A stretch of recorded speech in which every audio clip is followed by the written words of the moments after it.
హైదరాబాద్ తుమ్మిడి చెరువులో నటుడు నాగార్జున నిర్మించిన ఎన్ కన్వెన్షన్ ను హైడ్రా శనివారం 24/8/2024 అంటే ఈ రోజు కూల్చివేసింది. ఉదయం నుంచి ఈ నిర్మాణాన్ని హైడ్రా అధికారులు కూల్చివేస్తున్నారు. ఎన్ కన్వెన్షన్ పై గత కొంతకాలంగా పెద్ద ఎత్తులో ఫిర్యాదులు వస్తుండటంతో ఈ చర్యలు చేపట్టారు. అయితే ఎన్ కన్వెన్షన్ సెంటర్ కూల్చివేతపై మంత్రి జూపల్లి కృష్ణారావు స్పందించారు. ప్రభుత్వ ఆస్తులు ఎవరు ఆక్రమించినా చర్యలు తప్పవని హెచ్చరించారు.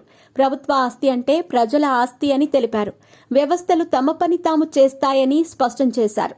గత ప్రభుత్వాల తప్పిదాలను భవిష్యత్ తరాలకు ఇవ్వకుండా సరిచేస్తున్నామని మంత్రి జూపల్లి కృష్ణారావు తెలిపారు. ఢిల్లీలో మంత్రి జూపల్లి పర్యటిస్తున్నారు. అనంతరం కేంద్ర పర్యాటక శాఖ మంత్రి గజేంద్ర సింగ్ షెకావత్ ను ఈరోజు ఢిల్లీలో కలిశారు. ఈ సందర్భంగా మంత్రి జూపల్లి మాట్లాడుతూ తెలంగాణ టూరిజం అభివృద్ధికి సంపూర్ణ సహకారం అందిస్తామని వెల్లడించారు.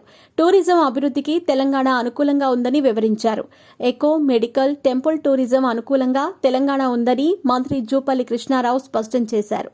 తమ ప్రభుత్వం టూరిజం అభివృద్ధి కోసం చాలా నిధులు కేటాయించిందని గుర్తు చేశారు. నిధులు కూడా కేటాయించాలని కేంద్ర మంత్రిని కోరామని తెలిపారు. జాతీయ స్థాయిలో తెలంగాణ రాష్ట్రం టూరిజంలో 9వ స్థానంలో ఉందని అన్నారు.